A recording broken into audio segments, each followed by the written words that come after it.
जिस देश में गंगा जमुनी तहजीब की बात की जाती है और सबका साथ सबका विकास का स्लोगन दिया जाता है और नेताओं के मुंह से अक्सर आप सुनते होंगे सौहार्द शब्द, लेकिन आज हम एक ऐसी तस्वीर दिखाने जा रहे हैं जिस तस्वीर ने इन तीनों जुमलों को सिर्फ जुमला ही साबित कर दिया, जहां नफरत का पैमाना इतना बड़ा हो गया कि एक ही समुदाय के कई दर्जनों लोगों को नौकरी से निकाल दिया गया। तो चलिए आपको ये पूरा मामला हम विस्तार से बताते हैं।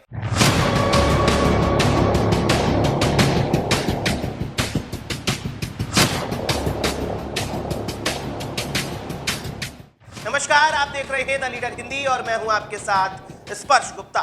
मध्य प्रदेश के इंदौर की चर्चा इस वक्त पूरे देश में हो रही है और इसकी वजह यहां शीतला माता बाजार से 40 मुस्लिम सेल्समैन को हटा देना है। इसके बाद मुस्लिम सेल्समैन के सामने अब रोजी रोटी कमाने का संकट खड़ा हो गया है, यानी कि अब परिवार कैसे चलेगा ये तो बता दीजिए साहब। अब मुस्लिम सेल्समैन पूछ रहे हैं कि क्या हम मुस्लिम हैं इसलिए हमें हटा दिया गया है। अब आप भी सुनिए नौकरी से हटा दिए गए उन मुस्लिम सेल्समैन के मन की बात। हम लोग ये चाहते हैं कि व्यापार को व्यापार की तरीके से देखा जाए, ना कि राजनीति की तरीके से। हम लोग 30 साल 33 साल यहाँ पे जिंदगी बिता चुके हैं, व्यापार शांति से करते हैं, हमारी कोई शिकायत नहीं है, लेकिन हमें कुछ वजह से यहाँ से बाहर किया जा रहा है। इसकी वजह जानना चाहते हैं कि क्या वजह है। वजह यही है कि हम मुसलमान हैं और इसके अलावा क्या वजह है हमें बताया जाए। हम 100 से 150 लोग हैं जो पेट की लड़ाई लड़ रहा है। इस लड़ाई में हमें आप लोगों का साथ चाहिए, आप लोगों का सपोर्ट चाहिए, जनता का सपोर्ट चाहिए। क्या लड़ाई है? हमें नौकरी से निकाला जा रहा है और दुकानों को खाली कराने का अल्टीमेटम दे दिया गया है।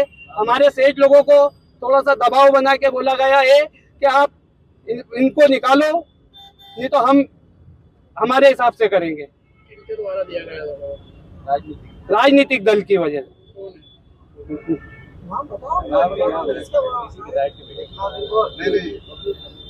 विधायक जी के बेटे ने। तो सालों से इसी बाजार में ये लोग दुकान चला रहे थे, कोई नौकरी कर रहा था तो कोई दूसरा काम, मगर एक ही पल में जिहादी बताकर इन लोगों को बेरोजगार कर दिया गया। वहीं अब आपको बता दें कि इस पूरे मामले में प्रशासन की किरकिरी होती हुई भी दिखाई दे रही है। मध्य प्रदेश कांग्रेस के अध्यक्ष जीतू पटवारी ने पुलिस प्रशासन को आड़े हाथों लिया है। पुलिस प्रशासन के ऊपर सीधा निशाना साधते हुए जीतू पटवारी ने कहा है कि पुलिस प्रशासन अपना काम यहां पर ठीक से नहीं कर रही है और यही कारण है कि शहर का सौहार्दपूर्ण माहौल खराब हो रहा है।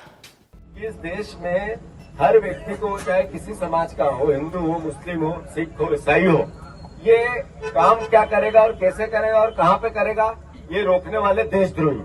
अगर ये रोकते हैं, वो संविधान के विरोध में मैं खुद भी गया था, आदरणीय दिग्विजय सिंह साहब भी गए थे, हमारी पूरी कांग्रेस ने भी एक दिन उनके खिलाफ बातें की। हम कमिश्नर से मिले, रेवेन्यू कमिश्नर से मिले, दिग्विजय सिंह जी थाने में गए।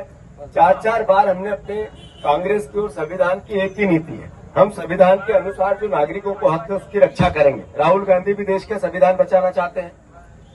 प्रशासन से मुझे दुख है, प्रशासन जिस तरीके से रवैया अपना रहा है पूरे घटनाक्रम में, ये बीजेपी का नौकर बन गया।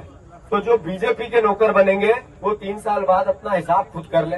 जो कलेक्टर, कमिश्नर, जो वहाँ का थानेदार, वहाँ का एसपी लिख ले कि अगर आपने संविधान की भावना का विरोध में काम किया तो 3 साल में आपकी सीआर आपको लिखनी है। अभी तक लखन गोड़ के बेटे को गिरफ्तार क्यों नहीं किया गया? क्या कारण है कि उसने इस तरीके की घटनाक्रम किया जिससे बेमनस्य पैदा हो और उसके बाद भी प्रशासन चुप है? जितना बड़ा क्राइम उसका है, उससे बड़ा क्राइम प्रशासन। अब इस सियासत की फिजा में गरीब की कोई नहीं सोचता। इस फिजा में हिंदू मुसलमान को लड़ाने वाला पैंतरा भी शुरू हो गया है। अब सबसे बड़ी देखने वाली बात ये होगी कि प्रशासन इस पूरे मुद्दे पर, इस पूरे मामले पर क्या कार्रवाई करता है। अगर आपको ये वीडियो पसंद आई तो हमारे वीडियो को शेयर करें, चैनल को सब्सक्राइब करें और वीडियो को लाइक करना बिल्कुल भी ना भूलें। नमस्कार।